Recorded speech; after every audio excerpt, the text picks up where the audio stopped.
오늘 하나님께서 주신 말씀인 디도서 1장 1절에서부터 4절까지 말씀을 가지고 진리를 전하다 라는 제목으로 하나님 말씀 함께 나누도록 하겠습니다. 본격적인 하나님 말씀 나누기에 앞서 궂은 날씨, 그런 날씨임에도 불구하고 기도하며 또 하나님 말씀 듣기에 나온 여러분을 진심으로 환영합니다. 오늘 하나님께서 주신 이 말씀을 통해 우리가 위로받고 또 동시에 기도하는 이 기도가 땅에 떨어지지 않고 또 하늘에 응답이 있기를 소망합니다. 오늘 우리가 읽은 이 디도서, 우리가 방금 전에 읽었던 이 디도서는 바울이 그레데 섬의 교회와 디도에게 보낸 편지입니다. 디도서라고 되어져 있지만 사실 이 디도서는 그레데 섬의 디도와 교회에게 보낸 편지. 그러니까 오늘 이 전체적인 내용을 잘 알기 위해서는 그레데 섬은 어디이고 디도는 누구이며 그리고 가장 중요한 건 도대체 바울은 왜 그레데 섬과 디도에게 편지를 썼을까라는 것을 아는 게 중요합니다. 그러니까 본문을 잘 알기 위해선 그 배경을 알아야 하겠죠. 먼저 그레데 섬, 이 그레데 섬은 지금 그리스의 13개 주 중 한 곳인 당대 최고의 미항 중 한 곳입니다. 아름다운 항구 도시. 지금 이 화면에 나오는 곳이 지금의 그레데 섬인데요. 지금 이렇게 얼핏 봐도 상당히 아름다워 보입니다.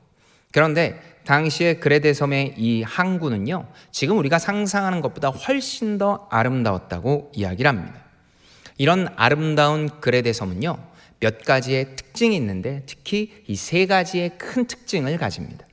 첫째, 그레데 섬은 거짓이 만연했습니다. 어찌나 거짓이 만연했는지 거짓말의 헬라어 크레타조의 어원, 그러니까 이 말의 시작이 어떻게 됐냐면 그레데인은 거짓말쟁이다. 그러니까 이 거짓말하다라는 이 단어의 어원이 크레테 섬의 사람들은 거짓말쟁이다라고 이야기를 할 정도입니다. 거짓말은 관계의 신뢰를 완전히 깨트립니다. 그러니까 상대방이 잦은 거짓말을 하면 상대방의 불신이 낳기 나름이죠.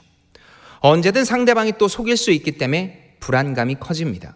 그러니까 거짓말이 만연된 크레테 섬은 당시에 사회적으로 불안했고 서로 신뢰하지 않았습니다. 이것이 바로 그레데 섬의 첫 번째 특징입니다. 그레데 섬은요, 두 번째 특징이 있는데 그게 바로 이 호전성입니다. 호전성. 싸움을 아주 좋아했습니다. 그레데 섬의 대부분의 남자들은 다른 지역에 또 다른 나라의 용병으로 싸울 정도였습니다. 이 사람들이 얼마나 싸움에 능했는지 당대 최강대국이었던 로마와 직접적으로 싸움을 할 정도였다고 합니다. 다수의 남자가 용병으로 갑니다. 여러분도 잘 아시겠지만 용병은 전쟁의 가장 앞에 섭니다. 그러니까 쉽게 죽을 수 있겠죠. 그래서 이 섬에는 안타깝게도 여성과 아이가 주로 많이 남아 있었습니다. 제가 앞서서 이야기했습니다. 이 그레데 섬은 당대 최고의 미항이었다고, 아름다운 항구였고 동시에 전략적 요충지였습니다. 그러다 보니 수많은 사람들이 오고 갔습니다. 전략적 요충지이자 그리고 항구 그리고 수많은 사람들이 오고 감. 여기서 바로 그레데 섬의 마지막 세 번째 특징, 만연된 성적 타락이 나옵니다. 전쟁으로 남편을 잃고 타지의 사람들이 오고 가면서 결국 이 성적 타락이 만연해졌습니다. 거짓말이 흔하게 오갈 정도의 신뢰가 떨어진 사회. 그리고 서로 불안했습니다. 가정을 대표하는 남자는 언제 죽을지 모르는 용병으로 가정을 이끌었고, 그리고 그 남편이 죽음으로 말미암아 가정은 불안했고 어려웠으며 또 사회는 성적 타락이 만연했습니다. 그것이 당시 그레데 섬의 특징입니다. 사도 바울은 이런 그레데 섬에 교회를 세웠습니다. 마치 에베소 지역에 모범이 될 만한 목적으로 교회를 세웠던 것처럼 그레데 섬에도 타의 모범이 될 만한 그들의 불안과 그리고 거짓과 만연된 성적 타락의 기준이 될 만한 내용으로 지금 이 그레데 섬에 교회를 세운 겁니다. 그리고 동시에 그곳의 리더로 디도를 세웠습니다. 이 디도는 어떤 사람입니까? 이 디도에 대해서 신약 성경은 여러 차례 언급을 하고 있지만 종합적으로 보면 디도는 강직하고 문제 해결 능력이 뛰어났습니다. 고린도 후서 7장 13절을 보면 그가 이렇게 이야기를 하는데요. 이로 말미암아 우리가 위로를 받았고 우리가 받은 위로 위에 디도의 기쁨으로 우리가 더욱 많이 기뻐함은 그의 마음이 너희 무리로 말미암아 안심함을 얻었음이라.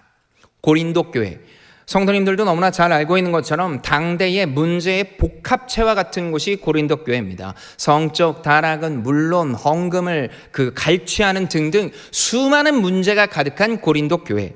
그 고린도 교회에 향해서 의문의 시선도 있었죠. 정말 여기가 교회가 맞아? 이들이 정말 성도가 맞아? 저렇게 잘못된 일을 하고 있는데 이들의 교회가 이렇게 유지되는 게 맞아? 라고 질문을 하고 있었습니다. 하지만 그곳에 디도가 들어갔고 디도는 이 교회의 수많은 문제를 해결하며 교회를 향한 불안과 불신을 안심으로 바꿔놨습니다. 그런 강직하고 문제 해결 능력이 뛰어난 디도, 그 디도가 이 그레데 섬의 리더로 세워진 겁니다. 특히 디도는 이 교회의 중직자와 성경 교사를 세우려는 목적으로 세우심을 받았습니다. 그러니까 이 디도가 여기에 세워진 이유는 단 하나, 이곳의 문제를 해결함과 동시에 이 교회의 든든한 중직자와 그리고 성경 교사를 세우기 위함입니다. 그런데 만만치 않았습니다. 세워진 지 얼마 되지 않아 이 교회엔 큰 두 가지의 풍파를 겪게 되는데, 첫째는 거짓 교사들이 등장했습니다. 이 신약을 읽다 보면 거짓 교사들이 너무 자주 등장하는데요. 당시 초대교회에 자주 출몰하는 유대인적 요소, 다시 말해 예수 그리스도로 말미암아 믿고 나면 그 다음에 할례를 받아야 된다, 몸에 표시가 있어야 된다라고 이야기를 하는 이 내용이 교회의 진리처럼 여겨졌습니다. 그래서 할례파와 비할례파로 나뉘면서 끊임없이 교회가 분열되기 시작했죠. 율법적인 요소를 가미해 교묘히 본질을 흔들고 있었습니다. 두 번째 특징, 그것은 바로 거짓말을 잘하는 특징을 살려서 예수님에 대한 거짓말을 하기 시작했습니다. 예수님이 신 중에 신 아니겠습니까? 그런데 그 예수님의 영어 이름, 그러니까 이 당시의 이름이 지저스.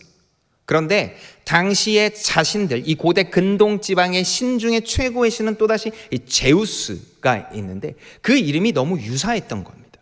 그러니까 이름이 유사하고 신들 중에 가장 위에 있으니까 예수도 제우스와 비슷할 거라고 거짓말을 퍼뜨렸습니다.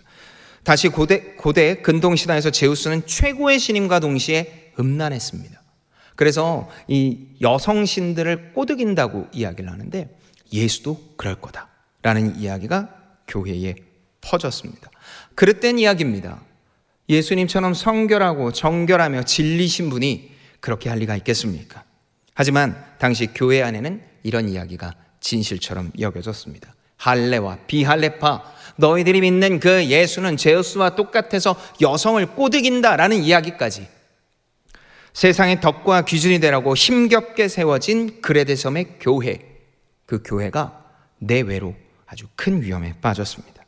강력한 세상의 힘에 의해서 무너질 위기입니다. 그래서 내부에선 강력하게 다시 한번 뭉쳐야 되는데, 그래서 외부의 힘을 이길 수 있어야 되는데 내부에서는 할례와 비할례파, 진리와 비진리로 나뉘면서 끊임없이 분열되게 살아가고 있습니다. 이럴 때 어떻게 해야 될까요? 사도 바울은 이 위기의 교회를 향해 어떻게 해야 되는지 말하고 있습니다. 특별히 이 디도와 이 그레데 섬의 교회를 향해 너희들이 지금부터 그 위기를 이겨낼 방법을 이야기할 터이니 믿고 따르라 라고 이야기합니다. 교회를 세워가는 길, 쉽지 않지만 분명히 이것이 우리에게 가이드가 되리라 믿습니다. 특별히 우리 장충교회는 이제 새로움을 앞두고 있습니다. 3년 넘는 시간 동안 코로나로 말미암아 모든 것이 멈춰졌고 이제 다시 한번 새로움을 앞두고 있습니다. 그렇다면 새로움을 앞둔 우리는 어떤 것을 기대하며 바라보아야 할까요? 어쩌면 사도 바울이 이 그레데 섬을 향한, 이 그레데 섬의 교회를 향한 메시지를 통해 우리가 기억하며 또 가야 될 길을 알려주는 줄 믿습니다. 오늘 주신 이 말씀을 통해 우리의 장충교회가 다시 한번 첫걸음을 딛는 귀한 소망의 시간이 되기를 바랍니다. 먼저 오늘 본문 1절에서부터 2절 상반절입니다. 디도서 1장 1절에서부터 2절 상반절의 말씀을 제가 읽도록 하겠습니다. 하나님의 종이요 예수 그리스도의 사도인 나 바울이 사도된 것은 하나님이 택하신 자들의 믿음과 경건함에 속한 진리의 지식과 영생의 소망을 위함이라. 먼저 바울은 그 디도와 그 그레데 섬의 교회를 향해 나 바울이 누군지를 이야기합니다. 바울은 두 가지로 자신을 설명하죠. 나는 하나님의 종이다. 그리고 그리스도의 사도다라고 합니다. 종이 무엇입니까? 종은 모든 것을 조종당하는 존재입니다. 그러니까 종이다라고 이야기를 하면 모든 것에 조종을 당하는, 좀 더 쉽게 얘기하면 인생의 주인이 내가 아니라는 겁니다. 인생의 주인이 내가 아니다. 그러면 사도는 뭐 하는 사람입니까? 사도는 전하는 임무를 가진 존재입니다. 그러니까 이것을 정리하면 사도 바울은 자신을 정의할 때 내 인생의 주인은 내가 아니고 나는 전하는 것을 위해 있는 존재임을 강조하는 겁니다. 누가 주인입니까? 사도 바울의 주인은 바로 하나님입니다. 그렇다면 그 하나님을 주인된 사도 바울은 사도로서 무엇을 전해야 되는 겁니까? 바로 하나님의 뜻, 예수가 그리스도라는 것을 전해야 됩니다. 내가 듣기에 좋은 것, 남들 귀에 달콤한 것을 전하는 게 아니라 내 주인은 하나님입니다. 그 하나님을 주인으로 삼은 나는 예수가 그리스도라는 것을, 메시아라는 것을 알리고 있다. 바로 그것을 전합니다. 바울은 그래서 이 예수가 그리스도다, 이것을 정확하게 세 부류로 나눠서 이야기를 하는데 그것이 바로 믿음이요, 경건이요, 영생입니다. 바울이 전한 이 세 가지의 내용, 예수가 그리스도다라는 것을 믿음과 경건과 영생으로 나눠서 이야기하는데요, 우리가 간단하게 이것을 좀 보길 원합니다. 먼저 바울은 예수가 그리스도라는 것을 믿음으로 이야기를 합니다. 바울은 하나님이 택하신 자들은 복음을 듣고 믿음으로 반응한다라고 이야기를 합니다. 여러분, 원래 죄된 인간은 변화할 능력이나 생각이 없습니다. 변화할 능력이나 그리고 이것을 구체적으로 바꿀 수 있는 생각이 없다라는 겁니다. 얼마 전 제가 이제 이 청년들과 이야기를 했던 적이 있습니다. 그런 청년들에게, 남자 청년들만 모여 있는데요, 제가 그 남자 청년들에게 한번 물어봤습니다. 남자의 사랑은 언제부터 식을까? 저희 청년들 20대, 30대, 40대 청년들이 모여 있었는데요, 남자의 사랑은 언제부터 식을까? 그러니까 전제는 뭡니까? 남자의 사랑은 식는다라는 겁니다. 그러니까 우리 사랑이 식는다라는 건 전부 다 전제로 깔고 있고, 그럼 도대체 언제부터 우리의 사랑은 식을까라고 이야기를 했습니다. 저는 과감하게 했습니다. 나는 안 식는다. 그랬더니 아무도 청년이 믿지 않고 웃기만 하더라고요. 네, 맞습니다. 지금 영상으로 보고 있을 것 같아서 제가 이야기를 합니다. 많은 사람들이 언제요라고 이야기를 했습니다. 그런데 여러 사람들의 얘기를 하다가 제가 뇌과학자의 이야기를 했습니다. 뇌과학자들이요, 이것을 조사를 했습니다. 정말 이 사람들 대단한 사람들입니다. 뇌과학자들이 남자의 사랑이 식는 평균 기간, 이것을 1년 6개월로 봤습니다.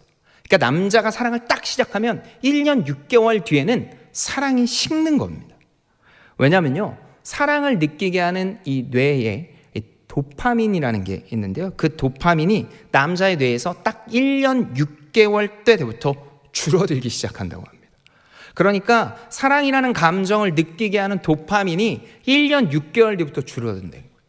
그러니까 몇십 년 동안 산다라는 건 이건 대단한 일입니다.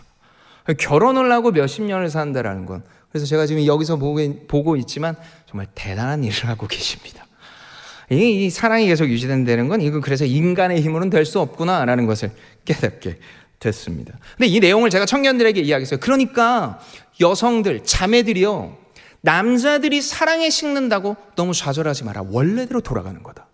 원래 없었는데 도파민이란 게 이렇게 팍 나타나서 1년 6개월 동안 잘 지낸 거야. 그리고 나서 원래대로 돌아가는 거니까 너무 실망하지 마. 사랑을 안 하는 게 아니라 그냥 원래대로 가는 거야 라고 이야기를 했습니다. 그랬더니 자매들이 우리는 그럼 어떻게 해야 됩니까? 라고 저한테 묻더라고요. 그래서 기도하라 라고 얘기를 하고 마쳤습니다.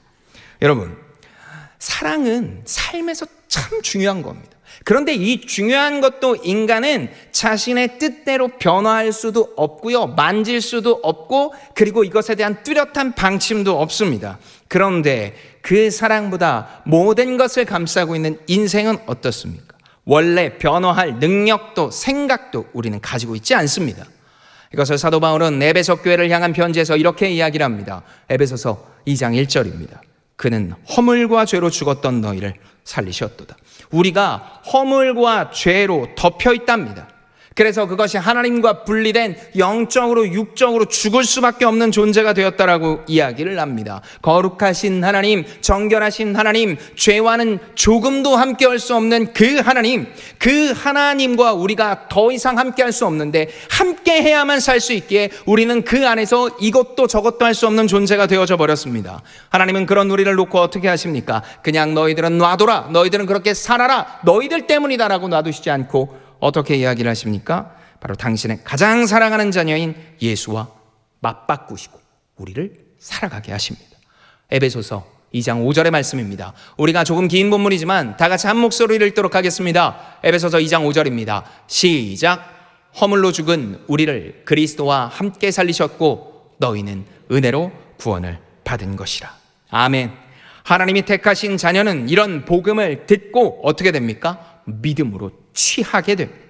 죄된 인간이 기대할 수 없는 십자가에서 하나님은 하나님을 나타내시고 이것을 믿음으로 받아들이게 합니다.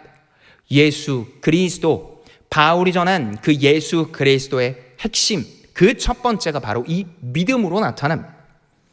그 다음으로 바울이 전한 이 두 번째는 경건입니다.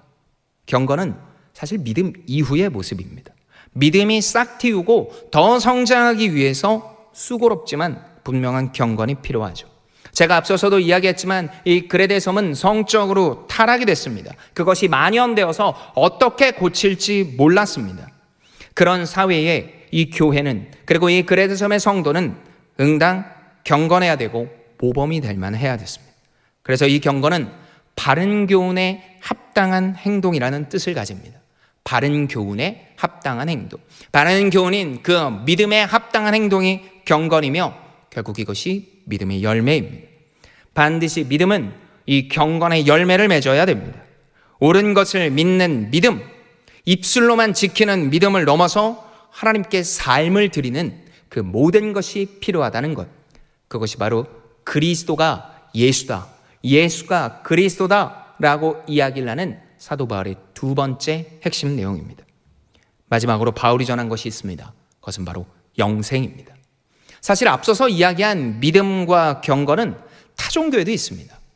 불교와 유교를 보면 이 믿음과 경건이 얼마나 대단해 보이는지 모릅니다. 분명 우리와는 다른 믿음과 경건입니다. 그러나 이들의 모습을 보면 정말 대단하다 싶은 이야기가 나올 정도입니다. 불교는 3000번제가 있고요. 그들의 고행을 보면 우리가 비교할 수도 없을 정도입니다. 유교는 어떻습니까? 정한 수를 떠놓고 새벽마다 기도를 하지 않습니까? 그런 것들이 몇 날 며칠이 이어지는 모습을 보면서 이들의 경건의 모습은 분명 목적은 다르지만 참 대단하다 싶습니다. 하지만 우리가 그들과 비교했을 때 우리의 경건과 우리의 믿음이 더 나아 보입니까? 아니요. 우리가 그들과 비교했을 때 우리의 경건과 믿음은 어쩌면 더 부족하고 연약해 보입니다. 하지만 우리가 그렇다고 그들보다 더 열심히 하는 것이 답이 아닙니다. 하나님께서는 이 사도 바울을 통해 구주 예수 그리스도를 알리는 이 모든 것들에서 마지막 화려한 정점처럼 다른 것을 말씀하시니 그것은 바로 영생입니다. 영생. 영생은 영원히 산다라는 겁니다. 영원히. 여러분 어떻습니까? 여러분 생명이 영원하다면 기쁘겠습니까? 제가 이 이야기를요, 많은 사람들과 이야기를 나눴는데 모든 사람들이 싫다고 합니다. 나는 영원히 사는 거 너무 적당히 살다가 가는 게 좋지. 도대체 그 적당히는 얼마나 되는지는 모르지만 어쨌든 적당히 사는 게 좋지 영원히 사는 건 너무 싫다고 합니다. 왜냐하면 우리 인생이 너무 고통스럽기 때문입니다. 하지만 성경의 영생은 우리가 생각하는 것과 다릅니다. 이런 고통스러움, 이런 어려움이 영원히 이어진다라고 이야기를 하지 않죠. 17세기 청교도인이자 작가였던 존 버녀는 자신이 쓴 철로 역정 그 마지막에 영생을 이렇게 이야기합니다. 순례자들은 문 안으로 들어서자 변화되었고 금과 같이 빛나는 옷을 입게 되었다. 또한 수금과 면류관을 받았다. 완전한 변화입니다. 분명히 나는 그대로 있는 것 같은데 나를 감싸고 있는 모든 것들이 변한다라고 이야기를 합니다. 저는 그래서 이 청년들에게 영생을 이렇게 표현합니다. 청년들 중에 어린이집에 다니는 일을 하는 청년들이 굉장히 많이 있습니다. 그런데 어린이가 좋아서 어린이집에 가는데 불과 1년도 되지 않아 국가에서 얼마 전에 조사했는데 약 37%가 일을 그만둔다고 합니다. 왜 그럴까요? 어린이가 좋아서 어린이집에 갔는데 어린이집에서 37%가 1년도 되지 않아서 그만두는 이유, 그건 어린이를 제외한 모든 일이 힘들기 때문입니다. 어린이를 다루고 어린이랑 함께 있는 건 너무 좋은데 그 이외의 것들이 너무 힘들어서 1년도 되지 않아 그 힘든 그 상황을 모면한다고 이야기를 합니다.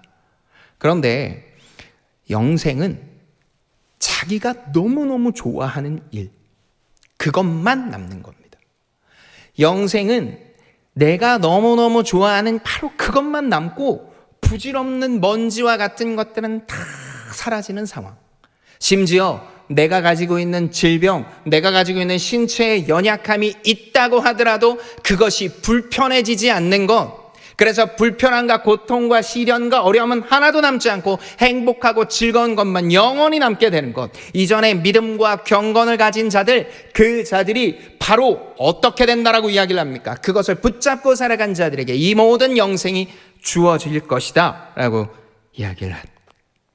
이것을 마태복음 16장 27절에 예수께서 이렇게 얘기하시죠. 인자가 아버지의 영광으로 그 천사들과 함께 오리니 그때 각 사람이 행한 대로 갚으리라. 그러니 다른 그 어떤 것보다 이 영생을 소망하며 믿음과 경건으로 살아내라. 바울은 이런 믿음과 경건과 영생을 예수 그리스도와 밀접하게 연결해서 이야기를 합니다. 그리고 이 모든 것들을 오늘 2절 하반절에 이렇게 이야기하죠. 이 영생은 거짓이 없으신 하나님이 영원 전부터 약속하신 것인데, 이 모든 것들의 의도와 방향을 누가 책임진다라고 이야기를 합니까? 하나님이 책임진다고 합니다. 영생 전부터 약속했다라고 이야기를 하면서 이 모든 것들의 기반이 되는 건 사도 바울의 지식이 아니라 세상을 향한 그 어떠함이 아니라 오직 하나님의 약속이다. 너희들이 가진 믿음과 그리고 너희들이 가진 경건은 너희들이 쌓은 게 아니라 하나님의 약속에서 시작이 됐으며, 그 약속으로 시작된 믿음과 경건이 결국 종국적으로 영생이라고 이야기하는 소망으로 완성될 것이다 라고 이야기를 합니다. 그렇다면 이 하나님의 약속으로 주어진 믿음과 경건과 영생을 받은 자들, 우리는, 그리고 이 교회는 어떻게 해야 할까요? 그러고 보면 3절에서부터 4절에 바로 이런 내용이 나옵니다. 자기 때에 자기의 말씀을 전도로 나타내셨으니 이 전도는 우리 구주 하나님이 명하신 대로 내게 맡기신 것이라. 같은 믿음을 따라 나의 참 아들 된 디도에게 편지하노니 하나님 아버지와 그리스도 예수 우리 구주로부터 은혜와 평강이 내게 있을지어다. 전도하라고 합니다. 전도가 무엇입니까? 길을 알리는 겁니다. 그리고 이런 전도를 하는 교회와 리더에게 은혜와 평강이 흐를 것이다. 앞서 이야기한 것처럼 이 그레데 섬의 교회는 위기였습니다. 세상의 위협을 받고 있었죠. 동시에 내부에서는 진리와 비진리, 할례와 미할례로 나뉘면서 끊임없이 분쟁 속에 있었습니다. 세상과 다르지 않는 교회, 그래서 내외적으로 손가락질을 받고 있는 교회, 언제 무너져도 이상하지 않은 교회. 그런데 이 교회는 모든 것을 무너뜨리는 게 아니라 하나님께서는 사도 바울을 통해 어떻게 하라고 이야기를 하십니까? 전도하라라고 이야기를 합니다. 여기입니다. 전도하라는 하나님의 말씀에 아멘으로 화답하는 것. 그런데 우리는 전도라고 이야기를 하면 예수천당 불신지옥이죠. 저 광화문 사거리에 동화문수령 건너는 거 앞에 몇 미터짜리 큰 깃발을 세우고 예수천당 불신지옥, 사람들에게 위협을 가하는 그 이야기가 전도라고 생각하는 경우가 너무나 많이 있습니다. 그런데 그걸 보면서 여러분 전도해야 되겠다는 마음이 드십니까? 생각이 드십니까? 아니요. 그걸 보면서 나는 더 불편하지, 도리어 그걸 보는 수많은 믿지 않는 사람들이 그걸 보면서 눈을 찌푸리지, 이것이 진짜 전도해야 되겠다는 생각을 가지지 못합니다. 왜냐하면 하나님이 얘기한, 사도 바울을 통해 이야기하시고자 하는 이 전도는 지난주에 우리 김정규 목사가 얘기한 것처럼 하나님 나라를 살아가는 것에 있기 때문입니다. 내가 믿음을 가지고 내가 예수 그리스도 안에서 일어난 이 완전한 용납과 특별한 존재가 되었으며 우리가 함께 영적인 가족으로 됐다는 이 확고한 믿음.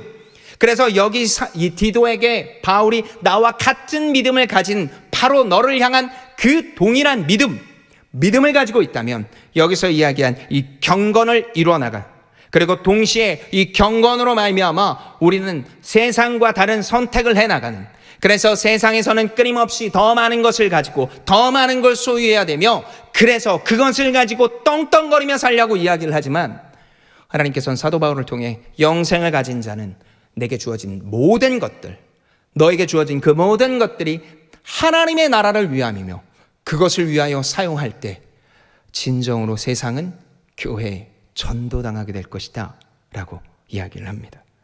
사랑하는 장충의 성도 여러분, 제가 얼마 전에 한 책을 읽었는데요, 그 책에 딱 한 문장의 이야기를 하는데 그 문장을 눈을 뗄 수가 없었습니다. 그 책에서 이렇게 이야기를 합니다. 우리는 교회에서 부자를 몰아내고 우리가 부자가 되려고 하고 있지는 않습니까? 돈을 소유하고 있는 것, 그것을 가지고 살아가게 하는 것, 이게 안 좋다라고 자꾸 이야기해요. 그래서 부자들이 여기서 굉장히 불편해져요. 그래서 교회를 나가요. 그런데 여기 남아있는 사람들은 자, 그럼 우리가 부자가 됩시다라고 이야기를 하고 있지는 않냐라는 겁니다. 저는 그 문장을 읽는데 너무 마음이 아팠습니다. 왜냐하면 저도 그러고 있으니까요. 오늘 본문을 통해 하나님은 그레데섬의 교회와 이 시대의 교회를 밀접하게 보이십니다. 믿음과 견건과 영생을 소망하며 그것을 알리는 전도의 삶, 예수의 향기가 나로 인해 온전히 드러내는 것, 그것이 우리의 목적이며 교회가 세워질 첫걸음이라고 이야기를 합니다. 주가와 집값은 폭락하고 있습니다. 코로나는 다시 유행할 기세이며 모든 세계 정세는 불안해져만 갑니다. 그렇다면 그때 교회는 무엇을 해야 됩니까? 그때 교회는 바로 위기가 본질을 기억하라는 하나님의 메시지를 기억해야 해요. 위기는 본질을 기억하라는 하나님의 뜻입니다. 한 신학자가 하나님에 대해서 이렇게 이야기를 하는데요, 하나님은 세상에서 가장 높은 빌딩 위에서 모든 도로의 처음과 끝을 보시는 분이다. 하나님은 세상에서 가장 높은 곳에서 모든 도로의 처음과 끝을 보시는 분, 다시 말해서 위대한 하나님이며 그분이 유일한 길이요 진리임을 알 수 있습니다. 교회는 그 어떤 상황, 그 어떤 어려움 속에서도 가장 먼저 이 믿음과 그리고 이 경건과 그리고 이 영생을 놓지 말아야 됩니다. 사도 바울을 통해서 거짓과 위선, 타락에 물든 바로 그 그레데섬의 교회, 그 그레데섬의 교회를 세우시고 그 교회가 물든 것 같지만 다시 한번 이 길을 알리신 것처럼 우리 장춘교회도 3년간 머물렀던 이제 그 움츠림에서 벗어나 믿음과 경건과 영생을 소망하며 하나님의 마음을 전하는 삶, 그래서 우리를 통해 예수의 향기가 드러나는 삶, 모두가 불안하고 모두가 불안정하다고 이야기를 하는 바로 그때, 그래서 돈을 가지고, 그래서 건강을 가지고, 그래서 세상보다 조금 더 많이 가져야 된다라고 이야기를 하는 것이 아니라 우리는 하나님의 나라를 소망하며 살아간다는 고백, 그리고 그 삶의 실천, 그것이 교회를 세우게 될 것입니다. 이것이 바로 진리를 전하는 삶, 그리고 사도 바울이 디도와 이 교회에게 전한 메시지라고 할 수 있습니다. 이것을 깨닫고 살아내는 한 주, 특별히 이 예배를 끝나고 시작되는 이 목요일과 금요일에 이것들을 과감하게 실천하여 하나님의 마음을 시원케 하는 우리가 되기를 예수님의 이름으로 축복합니다.